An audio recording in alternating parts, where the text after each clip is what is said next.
This happened back in the late 80s or maybe the very early 90s. I was young, probably 6 or 7 years old at the time. My sister was significantly older, about 14 or 15. We grew up in one of those small, dusty towns in West Texas, where the landscape is flat and you can see the horizon in every direction.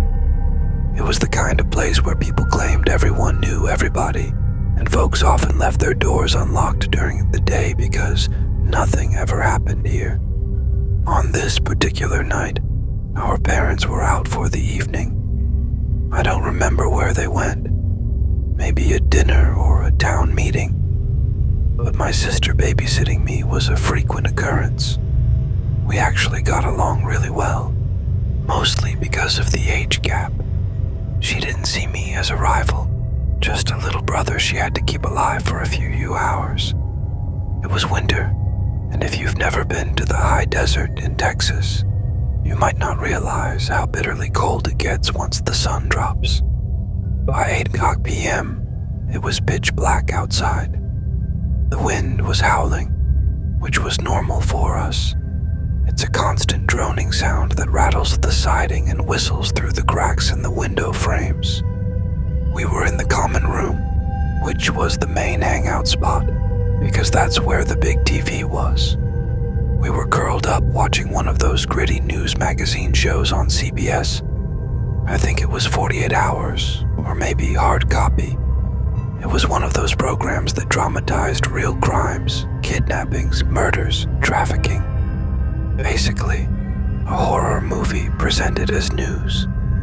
The story that night was terrifyingly close to home, at least conceptually. It was about a quiet guy living in a nice suburban neighborhood who suddenly snapped. He went on a rampage in his next-door neighbor's house and ended up kidnapping their young daughter. I remember feeling that specific kind of childhood dread, where the safety of your own living room starts to feel fragile. To understand why what happened next was so scary, you have to understand the layout of our house. The common room where we were sitting had a massive wall of floor-to-ceiling windows, including a large sliding glass door that led to the backyard. Because it was night and we didn't have the porch light on, that entire wall was just a sheet of black glass. If you looked at it, you only saw your own reflection staring back. You couldn't see anything looking in. On the opposite side of the room was the entryway leading to the front door. The front door was solid wood. You couldn't see through it, but it had a heavy glass storm door on the outside. We were about 45 minutes into the show. The narrator on TV was talking about the ongoing manhunt for the neighbor, building up the tension. The house was quiet except for the TV and the wind outside. Suddenly, 3 incredibly loud, violent bangs hit the front door. It didn't sound like a knock. It sounded like someone was trying to punch through the wood. My sister and I both jumped off the floor and screamed. It was a pure instinctual reaction. Then dead silence. We stood there, hearts hammering against our ribs. The only light in the house came from the TV screen and the faint yellow glow of the kitchen light down the hall. We didn't move. We were waiting to hear a voice, a car engine, anything. It was probably just the wind. My sister hissed, though her voice was shaking. In West Texas, the wind can pick up planters or heavy debris and slam them against the house. We had a heavy rocking chair and some clay pots on the porch. It was a logical explanation. We stood there for a minute or two, letting the adrenaline fade, convincing ourselves that a gust of wind had just blown something over. Just as we were about to sit back down and laugh it off, we heard a sound that froze my blood. It was the distinct sound of the hydraulic pump on the glass storm door closing. The wind can bang on a door, but the wind cannot open a storm door. Hold it open while banging on the solid door, and then let it close gently. Someone had been standing right there, inches away from us, separated only by the wood. We were paralyzed in the middle of the room. We knew someone was outside. We knew they had just tried the front door and found it locked. My sister dropped into a crouch and crawled over to the television. It was an old set, the kind with the metal knobs you had to physically turn. She reached up and clicked the dial to off. The screen went black. The room plunged into near total darkness, lit only by that weak kitchen light spilling in from the hallway. I don't know how long we stayed like that. I was on the floor sitting on my heels, trembling. My sister was crouched by the TV. We kept making wide-eyed contact, then looking at the front door waiting for the knob to turn or the wood to splinter. But the noise didn't come from the front door. I was facing the back wall, the wall of floor-to-ceiling windows. I saw something move. The brass knob of the back glass door began to rotate. It was slow at first, deliberate. I watched the metal turn to the right, hit the lock mechanism, and then stop. It rattled slightly, barely making a sound, as if the person on the other side was gently testing it, hoping it was open. I couldn't breathe. I wanted to scream, but my throat was closed tight. Then the subtlety vanished. The person outside lost their patience. They started jerking the door handle back and forth with terrifying force. The entire wall of windows began to vibrate violently. Because the room was dark and there was a tiny bit of light coming from the kitchen, I could see the reflection of the room in the glass. With every violent yank of the door, my reflection in the glass would get fuzzy, then clear, then fuzzy again. As the pain warped under the pressure, my sister absolutely flipped out. She let out a scream that sounded like she was being murdered. I was still frozen, stuck in that deer and headlights paralysis. She didn't leave me though. She scrambled over, grabbed my arm, and basically dragged me across the carpet. "Go, go," she hissed. We ran down the hall and into her bedroom. She slammed her door and locked it, but that flimsy bedroom lock didn't feel like enough. She started grabbing everything she could. Her desk chair, a heavy hamper, and finally she flipped her mattress off the frame and shoved it against the door. She scrambled for her phone. It was one of those old school beige portable phones with the long metal antenna that you had to pull out. It weighed a ton. In her panic, her mind went blank. She needed to call the sheriff, but this was before 911 was universally reliable in rural areas, and you had to dial the direct 7-digit number for the local station. She couldn't remember it. She just hit the redial button. It rang once, twice. Someone picked up. It was her best friend. "Hello, someone is breaking in. You need to get here. Tell your dad someone is trying to get into the house right now." I remember being shocked by her swearing. I had never heard her use the F word before. It made the situation feel even more real, more desperate. I was curled up in the corner of her room, hugging my knees, shaking so hard my teeth were chattering. We sat there in the dark behind the mattress, listening. We were waiting to hear the sound of breaking glass, of footsteps coming down the hall. But the house went silent again. It felt like hours, but it was probably only 10 minutes later when we saw lights sweep across the bedroom window. A car was coming up the driveway. My sister peeked through the blinds. "It's them," she cried.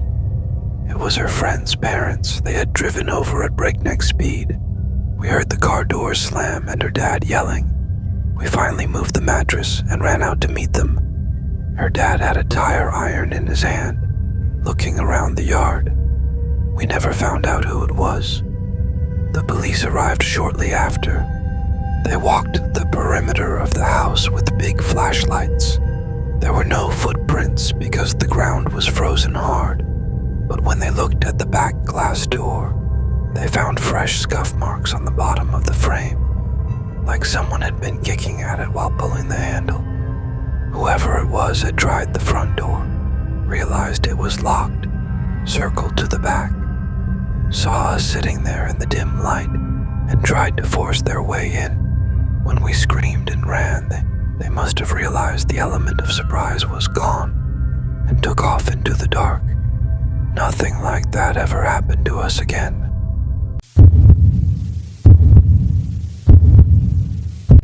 I've always loved Christmas. The lights, the snow, the feeling of the holiday season. It was always my favorite time of year. But after what happened to me on Christmas Eve of 2018, I don't think I'll ever look at Christmas decorations the same way again. At the time, I was 23 years old and living with my parents in a quiet suburb in Ohio. My parents had decided to go on a cruise for the holidays, so I had the entire house to myself. I didn't mind. I was looking forward to a quiet night of playing video games, eating pizza, and just relaxing without any family drama. It was around 6 p.m. when I ordered a pizza. It was already dark outside, and a light snow had been falling since the afternoon. I was sitting in the living room, which faces the front of the house, waiting for the delivery driver. Our front porch is pretty big. My mom goes all out with decorations every year. We had lights wrapped around the pillars, wreaths on the windows, and a few plastic reindeer on the lawn. But there was one decoration I didn't recognize. I was looking out the window, checking for the pizza guy's headlights, when I noticed a figure sitting on the wooden bench we keep on the porch. It was a life-sized Santa Claus. It was sitting perfectly still, facing the street. I frowned, confused. I didn't remember seeing it earlier that day when I came home from work. I assumed my mom must have bought it before they left, and maybe asked one of the neighbors to set it up as a surprise. Or maybe I was just unobservant and walked right past it earlier. It looked cheap. The suit was a bright velvety red, but the face was that shiny pale plastic that old Christmas decorations have. It had a stiff white beard and black boots. It was just sitting there, arms resting on the armrests of the bench, staring blankly into the yard.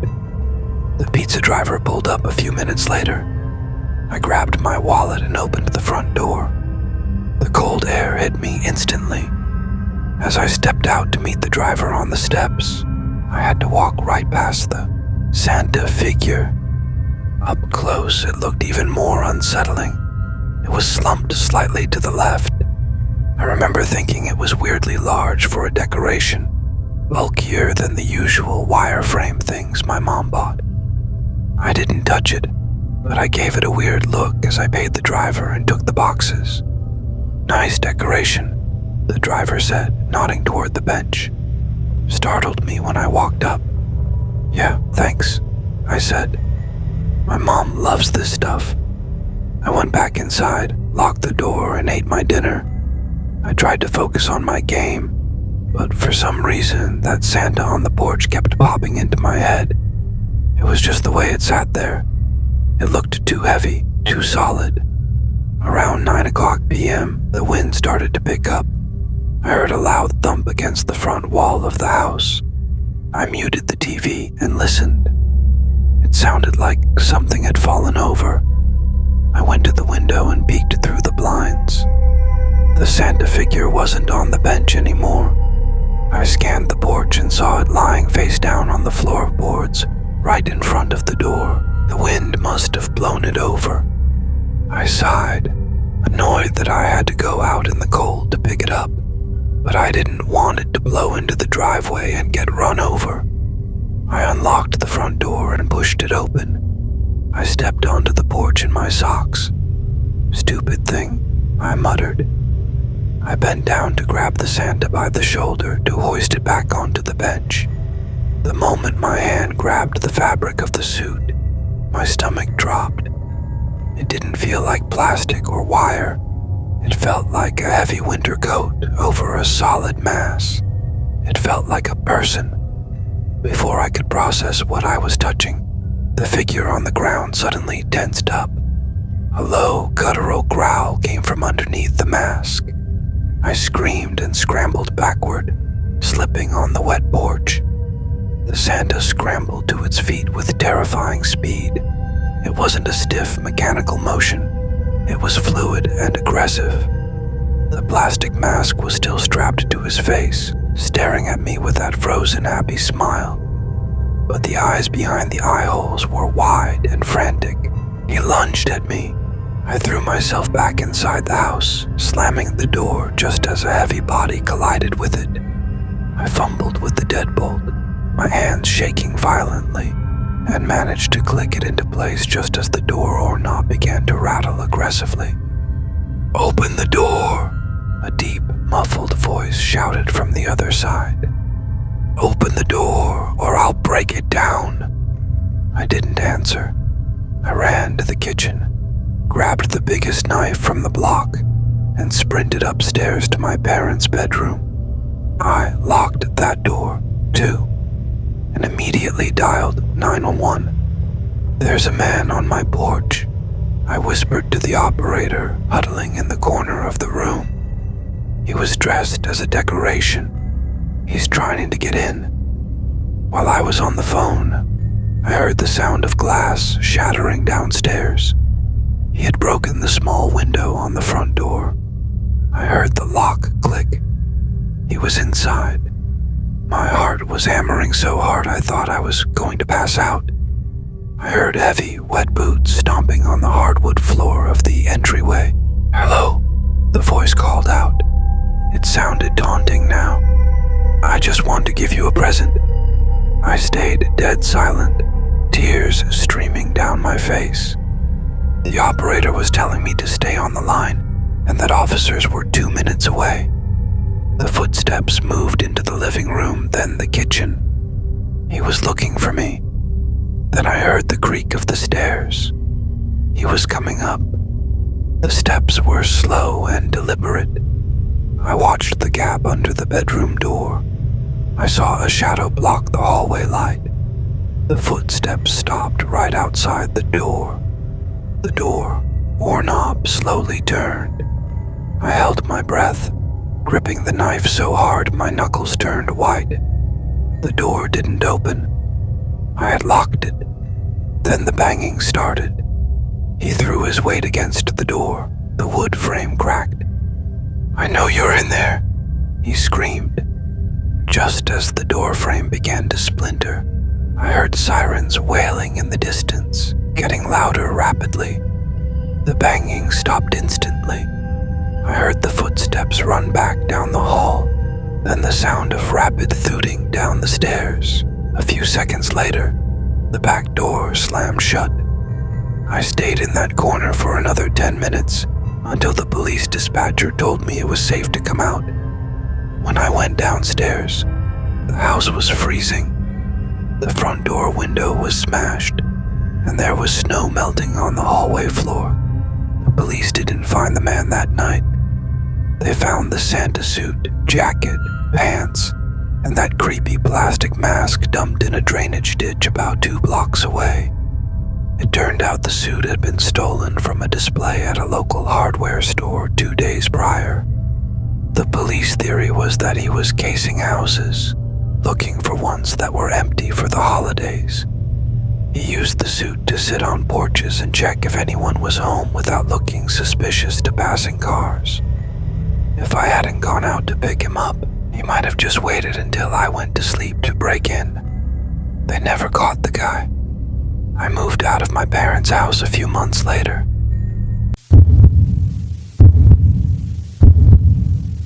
This story takes place back in the summer of 2015. I'm 29 now, but at the time I was just 19 years old. I'd been working at a Chick-fil-A in Reno, Nevada since I was 16, which was a decent high school job, but I was ready for something bigger. When I turned 19, I landed a really good paying job in San Francisco, California. I was ecstatic. I had an interview orientation scheduled for a Friday, so I figured I would drive down on Thursday, stay in a cheap Airbnb for the weekend, and get a feel for the city before I officially moved. It was a Thursday afternoon when I packed up my car and headed out. Things were fine at first, but once I started driving away from Reno and into the mountains of California, along I-80, things took a turn. I was about an hour away from Reno, deep in that stretch of highway where it's just mountains and trees. I looked down at my dashboard and my stomach dropped. My gas light was on. I checked my GPS and it said the next reliable gas station was about 30 miles away.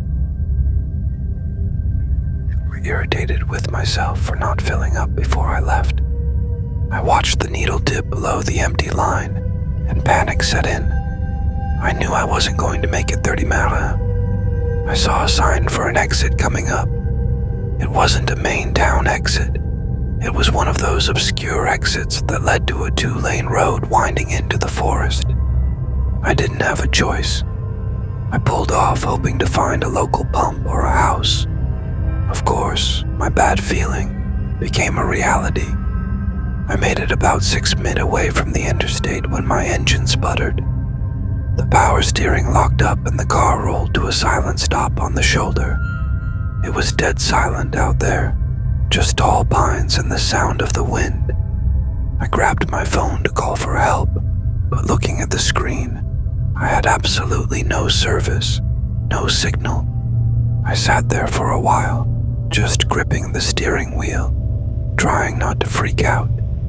About 10 minutes later, I saw a car coming down the road in the rear-view mirror.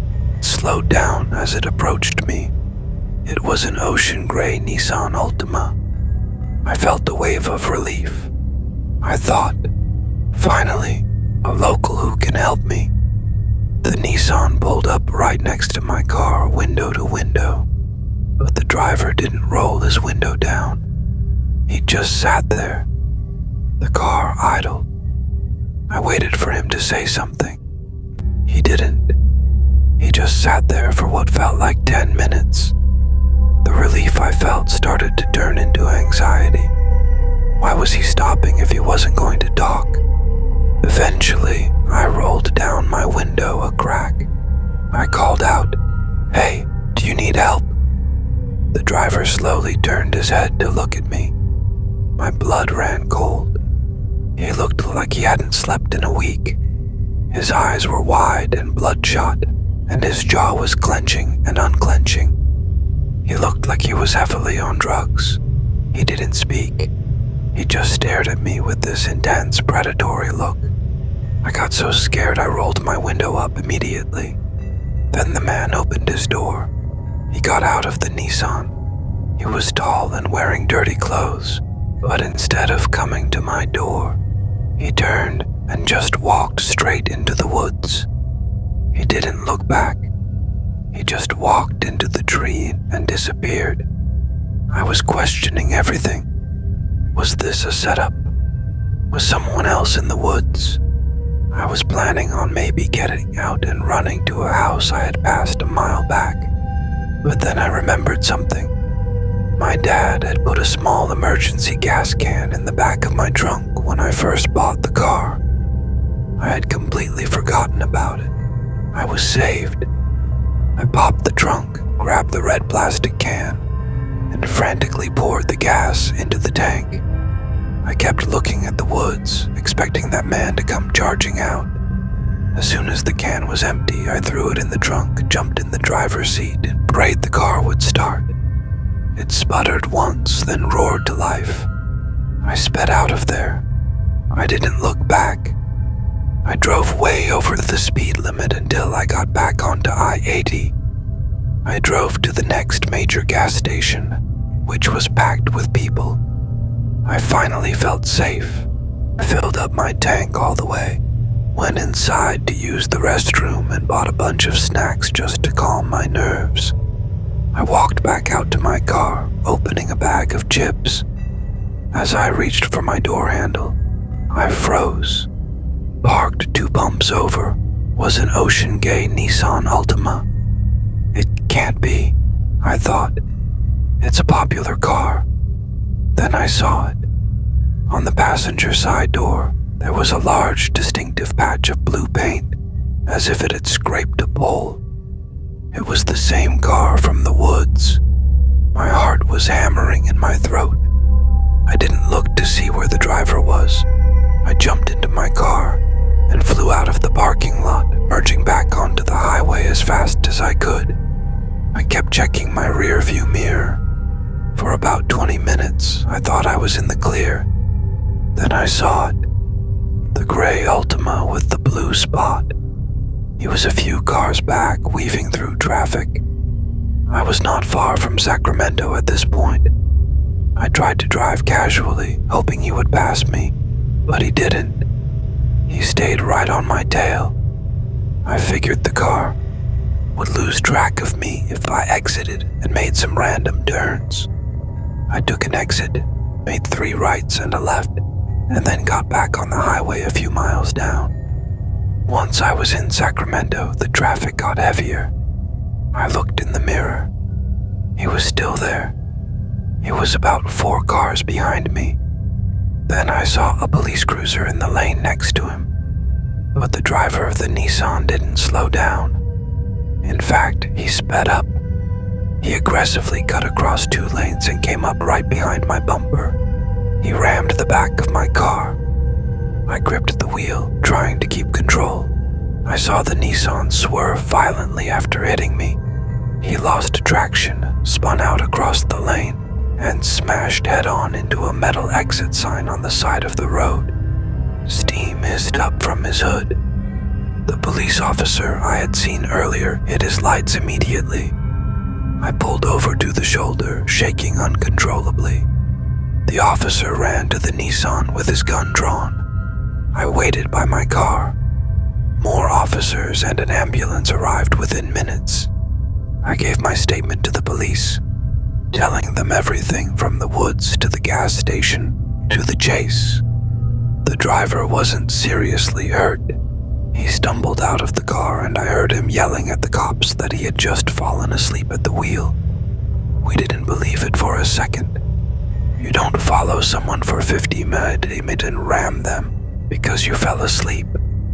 The police searched his vehicle before towing it. An officer came over to me a while later looking grim. He told me that they found a loaded semi-automatic rifle in the passenger seat, covered by a jacket. When they were handcuffing the man, he started screaming threats at me. He was yelling things like, "You're lucky the cops are here," and claiming he used the rifle for hunting even though it wasn't hunting season and he was driving towards San Francisco. He was arrested for disorderly conduct, reckless driving, and a music weapons charge. I eventually got over the experience, but it took a long time to feel comfortable driving alone on the highway again. My family actually moved to San Francisco a few years later, so I have people close by now. I try not to think about it too much, but whenever the topic of road trips comes up, I tell them the full story. I don't know what he wanted, but knowing he had that rifle sitting next to him the whole time makes me realize just how lucky I was to get away.